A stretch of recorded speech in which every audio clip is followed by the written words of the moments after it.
안녕하세요. 발성배정 카페 매니저 김세윤입니다. 지금부터 어, 대한전기협회 주 변압기 설치 작업 자료를 가지고 설명드리도록 하겠습니다. 기존에는 현땡, 효땡, 일땡, 엘땡 등의 변압기 제조사의 자료를 가지고 간단하게 요약 설명드렸습니다. 지금 소개드리는 자료는 대한전기협회에서 만든 자료로서 주 변압기 설치 작업 시 검토해야 될 사항들에 대해서 약 44페이지 분량으로 정리가 되어 있습니다.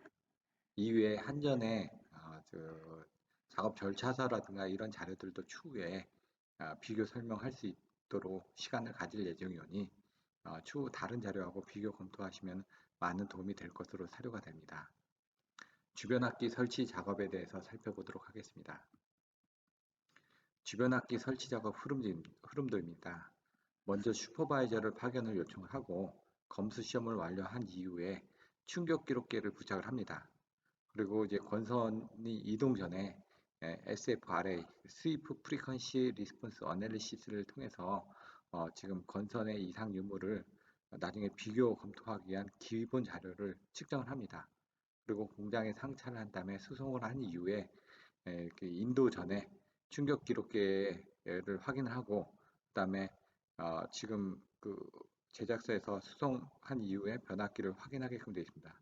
충격 기록계의 눈금은 3개로 되어 있습니다. 그래서 진행 방향 2.0치, 그다음에 상하 방향 1.0치, 좌우 방향 1.0치 정도의 기준을 가지고 검토를 하고 있습니다. 현장 하차가 되고 난 다음에 충격 기록계를 확인하고 그다음에 설치 준비를 하게끔 되어 있습니다. 부품 조립을 하고 내부 리드 결선, 그 다음에 기타 외부의 부품 조립과 현장 제어반, 제어 케이블 포설, 결선 등을 들어가고요. 진공이 끝난 다음에 절연유를 주입하고 그러니까 2회에서 3회 정도 절연유 여과를 수행하게끔 되어 있습니다. 그리고 다 조립이 완료된 이후에 SAT, 사이트 테스트를 진행을 하게끔 되어 있습니다. 그래서 현장 시험은 이제 간단하게 보통 수행을 하고 있고요. 그래서 지금 기존에 제가 안내드렸던 170kV GIS나 154kV MTR에 대한 FAT 자료 그리고 SAT 자료 등에 대해서 참조를 하시면 보다 상세한 내용을 확인하실 수 있을 것 같습니다. SFRA 측정 방법 등에 대해서는 뒤에 상세하게 나와 있습니다. 그리고 현장에서 설치가 완료된 이후에 일부 도장을 하고 그다음에 각종 이제 현장 시험이 거의 준공 시험하고 거의 동일하게끔 이루어지고 있습니다. 그리고 이제 가압 전 점검을 통해서 가압을 진행을 하게끔 되어 있습니다.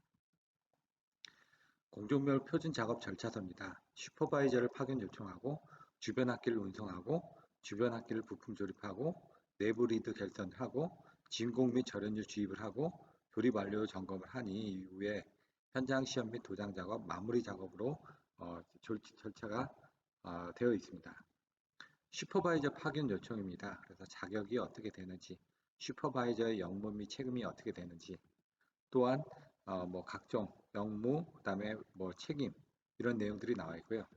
그 다음에 슈퍼바이저 자격 요건이 어떻게 되는지 또 자격증 학력 그리고 슈퍼바이저는 용어가 어떻게 되는지 설치공사 주간부서 시공부서 필수 2패점 필수 2패점에서는 반드시 2패를 해야 되기 때문에 저희가 홀드 포인트라고 얘기를 합니다. 또는 휘트니스 포인트라고도 얘기를 하는데 그런 부분들이 변압기 ITP 상에 정해져 있기 때문에 그 부분을 발주처와 그 다음에 제작사와 협의를 통해서 2패점을 조정을 하시면 될 것 같습니다. 슈퍼바이저 등록 절차 및 자격 관리입니다. 이런 부분을 참조하시면 될 것 같고요. 슈퍼바이저 자격 관리, 그 다음에 슈퍼바이저 파견 기술 지원을 어떻게 하고 있는지, 슈퍼바이저 변경 절차를 어떻게 하는지, 슈퍼바이저에 대한 기술 지원비 지불을 어떻게 하는지 내용들이 나와 있고요. 슈퍼바이저 표준 파견 기간입니다. 그래서 154 변압기 같은 경우 표준 같은 경우 원뱅크일 경우 파견 기간은 7일, 신설공사는 6일 이런 정도로 준비 기간은 이틀. 그래서 보통 일주일에서 이제 765 같은 경우는 오래되겠죠. 보통 일주일에서 10일 정도가 일반적으로 154 변압기의 파견 일자입니다. 근데 이제 라든가 345 변압기라든가 아니면 765 변압기 같은 경우는 이 시가 조금 더 늘어나겠죠. 그래서 이런 부분을 미리 참조를 하시면 될 것 같습니다. 슈퍼바이저 수행평가 끝나고 나서 평가를 한다는 얘기고요. 슈퍼바이저 관련 양식 등을 통해서 관리를 하겠다는 얘기입니다. 표준 작업 절차서 중에 이제 주변학기 운송 부분에 대해서 살펴보도록 하겠습니다. 슈퍼바이저는 알아서 이제 파견이 되기 때문에 저희가 그분들보다 보다 자세한 내용을 잘 모릅니다. 그래서 그분들에게 오히려 배우는 입장이기 때문에 지금 여기 나와 있는 이런 자료들을 통해서 그분들에게 많이 여쭤보고 많은 과정들에 대해서 살펴볼 수 있는 좋은 기회가 되리라고 사료가 됩니다. 충격기록계 및 공장 상차, 충격기록계를 부착하되 건교 중 유효기간을 필히 확인해서 예전에 사용되던 부분은 인정하지 않는다. 충격기록계가 들어오게 되면 거기에 대한 충격기록계에 대한 시험 성적서가 있습니다. 그래서 시험 성적서 같은 경우도 추후에 다른 자료를 통해서 안내를 드리도록 하겠습니다. 질소가스 압력은 25도씨에서 0.14kg 세제곱미터 이상 채워졌는지, 운송 중 내부 가스의 손실을 보충하기 위한 가스 압력 조절기가 부착되어 있는지 확인하도록 되어 있습니다. 요즘에는 질소가스 대신에 건조 공기를 넣어서 운송을 하고 있다고 합니다. 그리고 이제 가장 중요한 게 운송할 때 중량입니다. 총 중량이 40톤이 초과하게 되면요, 육상 수송 시에 수송로 보강 및 제한 차량 운행 허가가 필요합니다. 이건 시도를 넘어갈 때마다 각 시도별로 허가를 받아야지만 됩니다. 그래서 용량이 작은 경우는 그런 부분이 필요가 없지만 용량이 40톤이 넘어가는 경우에 대해서는 문제가 있습니다. 그래서 154kV 이하의 주변 학기 본처는 고속도로 수송을 원칙으로 하되 운행 허가가 필요할 경우는 2, 3개월의 허가 기간을 감안을 하셔야지만 됩니다. 왜냐하면 충청북도를 통해서 경상북도로 간다. 충청북도, 충청남도, 그다음 경상북도 이렇게 돼 있는데 도지사별로 이런 것들을 허가를 받아야 되기 때문에 통로가 있는 고속도로, 국도 이런 부분들을 다 허가를 받으셔야지만 됩니다. 도로를 이용한 육상 수송 시 해당 도로관리청의 제한 차량 운행 허가가 필요한 경우 40톤을 초과하는 차량 또는 차량의 폭이 큰 부분, 또 길이가 긴 부분 이런 것들인데, 길이는 보통 이제 오버를 하지 않는데 무게가 오버를 하는 경우가 많습니다. 그리고 이제 부득이하게 이제 높이 때문에 제한이 걸려서 이제 멀리 돌아가는 경우도 생길 수가 있습니다. 특히 이제 성수대교 이제 사고 이후에 40톤이 넘어가게 되면 다리를 지나가는 데 있어서도 제한된 부분이 많이 있습니다. 그래서 그런 부분들을 정확하게 운송 루트를 확인하셔야 되고요. 그리고 앞뒤로 이제 칸보이를 하셔야지만 됩니다. 그래서 그런 부분에 대한 부분을 미리 좀 확인하실 수 있게끔 전문 업체의 이런 운송 부분에 대한 자료들을 받아가지고 미리 검토를 하실 수 있도록 되어 있습니다. 수송 방법 육로 수송, 그 다음에 해상 수송, 철도 수송 등으로 나눠져 있습니다. 수송비 지불 등은 이미 이제 저희가 이제 발주를 낼 때 이런 부분을 다 포함을 해서 발주를 하기 때문에 여러분들이 크게 신경을 안 쓰셔도 될 것 같습니다. 해상 수송비 이렇게 나와 있는데요. 변압기 인도 시에 충격 기록계 부분에 대해서 정확하게 확인을 하셔야지만 됩니다. 그래서 본체의 질소가스 압력이 유지를 하고 있는지 확인을 하게끔 되어 있습니다. 여기 보시면은 이와 같이 상부에 질소 압력계가 달려 있어서 확인을 하고 계실 수가 있고요. 충격 기록계는 거의 이런 식으로 되어 있습니다. 그래서 뚜껑을 열면은 이렇게 가운데가 진행 방향, 좌측이 상하 방향, 오른쪽이 좌우 방향 이렇게 되어 있어 가지고요. 예를 들어 지금 우리나라에서 이동을 할 때는 보통 하루 내지 이틀 정도밖에 시간이 걸리지 않습니다. 하지만 외국으로 이동할 경우는 배를 타고 이동을 해야 되다 보니까 보통 보름에서 한 달 이상의 시간이 걸리게 됩니다. 그래서 그 부분 동안도 충분히 기록할 수 있도록 기록 용지가 내장이 되어 있습니다. 그리고 이와 같이 다리의 경우 40톤이 넘어가면은 이제 우회를 해야 되는 경우가 있기 때문에 그런 부분도 정확하게 확인을 하셔야 되고요. 육상 수송 시에는 이제 저상 트레일러를 통해서 운송을 하게끔 되어 있습니다. 그리고 한전에는 이런 트레일러에 이제 예비용 변압기를 미리 설치를 해서 바로 그냥 현장으로 끌고 가서 바로 연결해서 사용할 수 있게끔 이렇게 세트가 되어 있습니다. 해상 수송 시, 철도 수송 시에 대한 내용들입니다. 그래서 충격 기록계 부분을 가지고 정확하게 충격이 있었는지를 확인해 보고 어떤 이상이 있다라고 하면은 SFRA 점검을 통해서 운송 전에 측정했던 SFRA의 곡선과 운송 이후의 SFRA 곡선을 비교를 해서 권선의 이상 유무를 확인을 하시면 됩니다. 절연열화 측정은 이제 도블 테스트를 해가지고 절연 역류를 측정하고요. 앞에서 설명드렸던 권선의 이상 여부를 확인하기 위해서 SFRA를 측정하게끔 되어 있습니다. 이건 주파수 응답 분석인데 이제 왼쪽부터 해가지고 내부적인 코일, 그러니까 코어부터 해가지고 코일로 해가지고 외부 부신까지 나가는 부분에 대한 부분이 이와 같이 이제 그래프로 그려집니다. 그래서 HV에 대한 부분, LV에 대한 부분 이런 것들이 나중에 화면으로 하나로 표시가 될 텐데요. 이거를 H1 따로, H2 따로, H3 따로 이렇게 각각 따로따로 발췌를 해서 비교를 해 보실 수가 있습니다. 질소가스 압력은 아까처럼 이제 운송하기 전에 하차전 및 조립 시 설치 후에 이런 압력을 확인하도록 되어 있습니다. 현장 하차 및 SFRA 측정 작업 순서입니다. 그래서 SFRA에 대한 측정 방법에 대해서는 그림으로 상세하게 잘 나와 있습니다. 이와 같이 작업 설명도에 보시면은 M5100의 장비를 가지고 H, X, Y 고압, 저압 뭐 이렇게 권선별로 해가지고 측정을 하는 부분들이 나와 있습니다. 그래서 H하고 X, 그 다음에 X하고 지금 이제 중성선 부분. 그래서 이쪽이 보통 고압축, 이쪽이 저압축, 이쪽이 3차원선축. YY 델타로 되어 있거나 아니면 1차원선하고 2차원선만 있는 경우도 있습니다. 그래서 그 관선별로 어떻게 측정을 해야 되는지 내용들이 나와 있습니다. SFRA를 측정하기 위한 장비명인데요. 보통은 이제 5200이 좀 더 신형입니다. 이게 숫자가 올라갈수록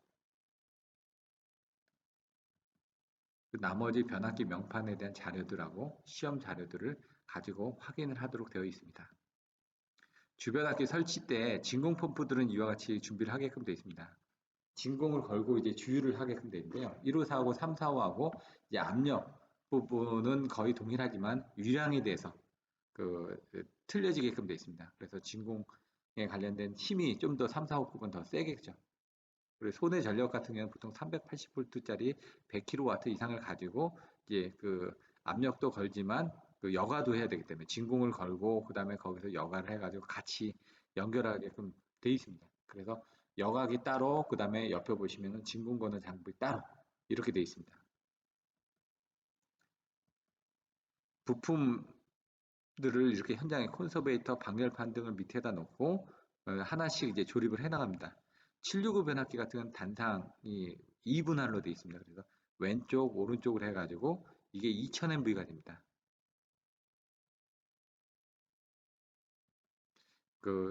보시면 이제 조립했을 때 습도 80% 이하인데요.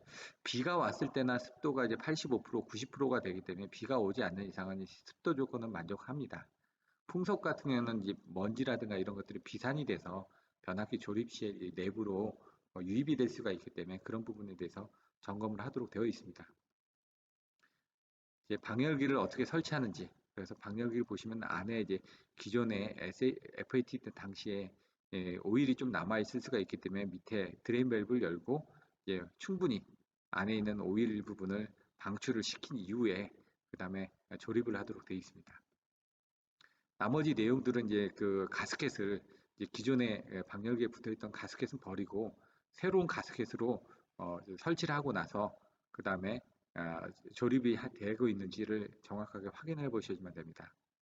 냉각팬은 이제 다 조립한 이후에 밑에다 냉각팬을 설치하는데 보통 이제 팬은 4개짜리를 설치합니다. 근데 팬의 구조에 따라서 조금씩 차이가 있고요. 쿨러 펌프 같은 건 송유 풍냉식 같은 경우는 여기에 이제 펌프를 별도로 설치를 하게끔 되어 있습니다. 절연유 수납 펌프 해가지고 저희가 잔행식, 풍냉식, 그 다음에 송유 풍냉식 이렇게 3가지를 설명드렸는데 이게 있으면 송유 풍냉식이 되는 겁니다. 콘서베이터 조립입니다. 콘서베이터는 상부에 이와 같이 조립을 하는데요. 콘서베이터 지지대에 콘서베이터를 집어넣고요. 그 다음에 옆에 배관들을 연결합니다. 그래서 콘서베이터하고 몸체하고 이와 같이 부월주 계정기가 있고요. 양쪽에 밸브가 있습니다. 이 밸브를 통해서 필요 시에는 양쪽에 밸브 S하고 O라고 적혀 있는데 이걸 끊어가지고 이제 부홀줄 릴레이를 교체를 하실 수도 있습니다. 기울기는 최소 3도인데 보통 한 5도 정도 경사로 설치를 하도록 되어 있습니다. 부싱 부분입니다. 부싱을 설치할 때 주의를 하셔야 되는데 이제 고압 부싱 같은 거 인양을 하는데 요 밑에 리드선이 걸려 있습니다. 그래서 리드선을 넣어서 안에 건선에다가 연결하게끔 되어 있습니다. 그리고 여기서 작업을 할 때는 그 리드선 넣을 때는 사람이 안으로 들어가야 되는데 방진복을 입고 들어가시고요. 그 다음에 이제 공구 스패너 같은 걸 이용해서 변압기 탱크 속으로 떨어지는 걸 방지하기 위해서 몸에 끈을 묶거나 아니면 스패너에 끈을 묶어서 작업을 하도록 되어 있습니다. 나머지 기타 부품들을 조립을 하도록 되어 있습니다. 내용들은 살펴보시면 될 것 같고요.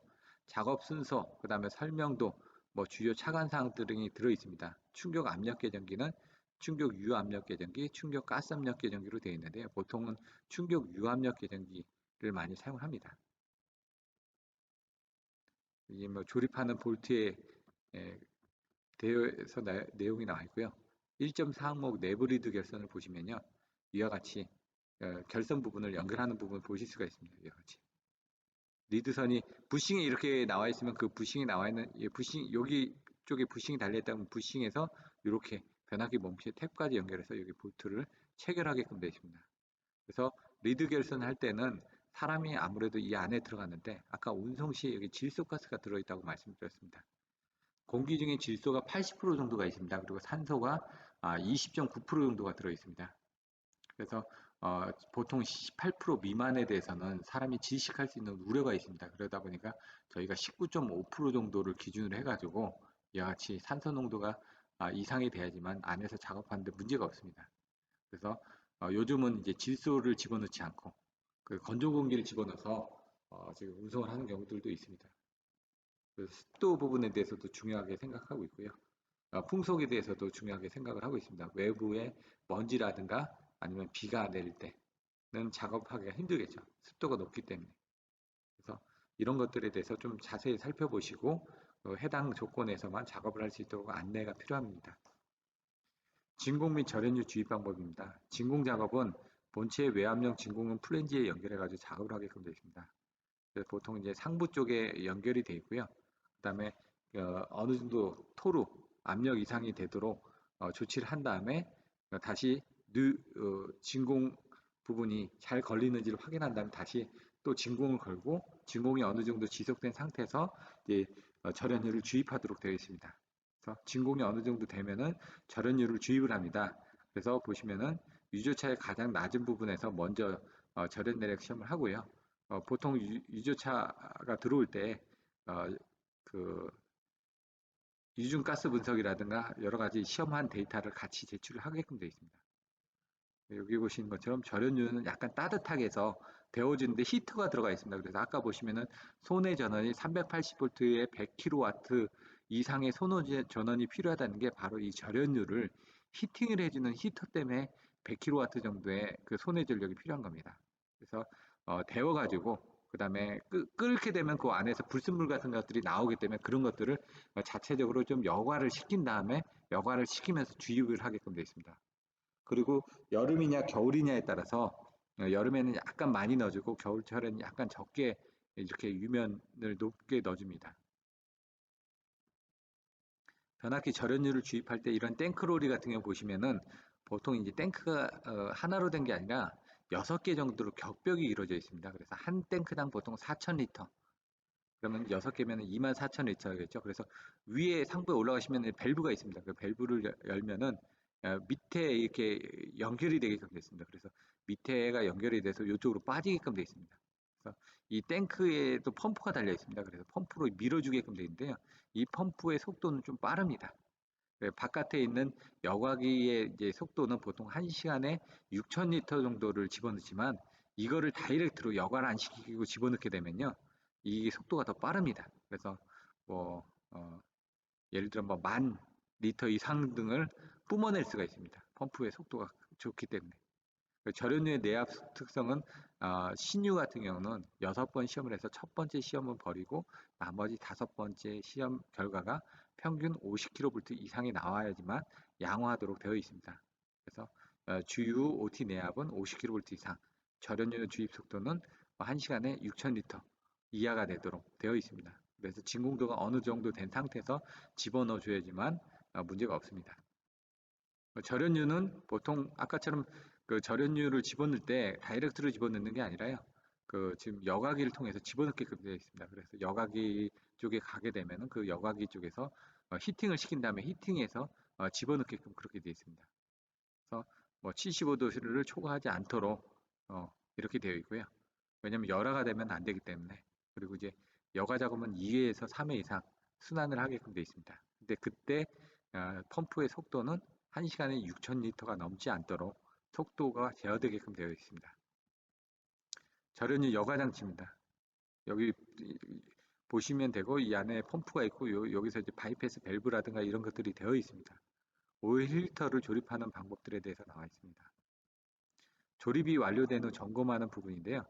큰 부분은 없습니다. 이제 다 SAT 때 다 확인을 하기 때문에 LCP 쪽에서 해가지고 뭐 볼리츠 릴레이가 제대로 동작하는지, 방압변이 제대로 동작하는지, 뭐 OLTC 프로텍티브 릴레이가 제대로 동작하는지, 유명기가 로하이가 제대로 접점이 들어오는지, 아니면 각종 센싱들이 제대로 들어오는지, SPR에 대한 접점이라든가 이런 것들을 현장 제어반에서 데이터가 제대로 올라오는지 확인하고 있습니다. 제어 케이블 같은 경우도 기존에 되어 있던 것들을 다 포설을 하고 결선이 제대로 되는지 확인해 보고요. 팬등도 결선이 완료된 후에 제대로 상회전 방향에 맞게 돌아가는지 그 부분도 확인을 하셔야만 됩니다.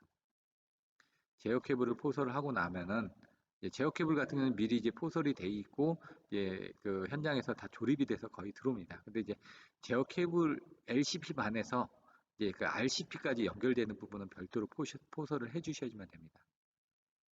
BCT 단자라든가 각종 단자대 부분은 추후에 이제 MTR 사양서를 가지고 안에 LCP 안에 구조가 어떻게 되어 있는지 터미널 단자별로 어떤 부분이 연결되어 있는지는 추후에 다시 한번 설명드리도록 하겠습니다. 볼트 표준 체결 토크입니다. 볼트의 크기에 따라서 체결 토크들이 틀립니다. 절연장 시험하고 이것들이 현장 시험인데 SAT하고 그다음 준공 시험은 거의 비슷하게 되어 있습니다. 내용이. 그래서 절연장 시험을 해서 메가를 1000V 또는 5000V까지도 사용을 하고 있습니다. 절연유 내압 시험은 아까처럼 50kV 이상, OLTC는 40kV 이상이 나와야 되고요. 위상각이나 극성 시험 같은 경우는 전압을 걸어가지고 그다음에 전압에 대한 그 변이차를 받아가지고 확인을 하도록 되어 있습니다. 이거는 YY 델타냐에 따라서 이렇게 2차 권선하고 3차 권선 부분에 또 2, 3차 간에 이런 부분에 각의 크기를 가지고 그러니까 전압의 크기를 가지고 각 변이를 확인할 수가 있습니다. 전압비는 마찬가지로 1차 측에 전압을 걸어가지고 2차 측에서 측정을 하게 되면 되게끔 되어 있습니다. 여자전류 시험복 부분입니다. 그래서 여자전류 시험도 마찬가지고요. 또 단락전류 시험도 마찬가지고요. 이제 방법들이 있으니까 확인해 보시면 될 것 같습니다. BCT 극성 시험입니다. 그래서 뭐 플러스 마이너스이기 때문에 보통 DC 전원을 이용해 가지고 온오프 버튼 눌러 가지고 이제 이쪽으로 갔다 이쪽으로 가는지 이렇게 바늘의 계기를 보고 간극성인지 가극성인지 극성을 비교를 합니다. 벨루비 시험 같은 경우는 CTB가 제대로 맞는지 CT의 여자 특성에 적정한지를 보기 위해서 보통 오미크론의 뭐 CPC100이나 CT 어넬라이저 등을 통해서 시험을 하거나 아니면은 EGCT, 뱅가드 제품의 EGCT 2000 같은 장비를 이용해서 현장에서 측정을 하게끔 되어 있습니다. 변압기 보호기기 연동 시험입니다. 그래서 아까 보셨던 기계적 장치에 대한 경보 장치하고 트립 장치가 제대로 접점이 나오는지 그게 LCP까지 제대로 연결되는지 또 LCP에 그 램프들이 제대로 들어오는지 확인을 하게끔 되어 있고요. LCP까지 다 끝났으면 나중에 제어 케이블을 RCP까지 연결하고 나서 RCP 쪽에서도 이런 시그널들이 제대로 올라오는지 다 연동 시험을 하도록 되어 있습니다. 요거 위상각 및 극성 시험 같은 경우 어떻게 됐는지 나와 있고요. 뭐 이 부분들은 추후에 보다 자세한 자료를 가지고 여러분들이 확인해 볼 수 있도록 하겠습니다. 단락전류 측정 부분이고요. BCT 극성 시험 부분입니다. 도장 작업 같은 경우는 이제 그 약간의 긁힘이라든가 이런 부분들을 있기 때문에 그래서 샌드페이퍼로 녹을 제거하고 그 다음에 이제 부분 도장을 실시해 가지고 그 도표를 하도록 되어 있습니다. 도장 작업을 하고요. 여기 뭐 필요한 경우에는 뭐 변압기 쪽에서는 뭐 크게 도장 작업 외에는 없습니다. 근데 GIS 같은 경우는 미믹 관련해서 옆에다 뭐 이게 차단기인지 ES인지 이렇게 단선도로 이제 붙여주는 과정들이 또 추가가 될 수도 있습니다. 마무리 작업입니다. 그래서 이게 공장 시험인데, 예, 공장 시험에 했던 그런 내용들 중에 일부를 현장에서 시험을 합니다. 그래서 그 현장 시험한 내용을 이제 준공 시험 항목으로서 그 관리를 하게끔 되어 있습니다. 아까 보셨던 것처럼 절연제한 시험, 절연유 내압 시험, 위상강매 극성 시험, 전압비 시험, 여자 전류 시험, 뭐 필요하면 여기 임피던스 전압 시험도 하고요. 그다음에 단락 전류 시험, BCT 극성 및 변류비 시험, 보호기기 연동 시험, 그다음에 도블 테스트를 통해서 절연열화 측정 시험, SFRA 같은 것도 요즘은 이제 꼭 확인을 하고 있기 때문에 이런 것들도 준공 시험에 넣어 주셔가지고 권선의 이동 시에 이상 유무를 확인해 보시는 것도 좋을 것 같습니다. 이상으로 대한전기협회에서 제작된 주변압기 설치 작업 표준 절차서에 대해서 살펴보았습니다. 향후에는 한전의 변압기 교육 자료를 가지고 설명을 드릴 텐데요. 앞에서 설명드렸던 4개 메이저 벤더사의 자료를 뭐 통합으로 정리한 것 같이 자료가 잘 되어 있기 때문에 해당 자료를 보시는 게 아무래도 전체적인 내용을 이해하는 데 많이 도움이 될 것으로 사료가 됩니다. 이상으로 대한전기협회 주변학기 설치 작업 내용을 설명을 마치도록 하겠습니다. 발성배전 카페 매니저 김세용이었습니다. 감사합니다.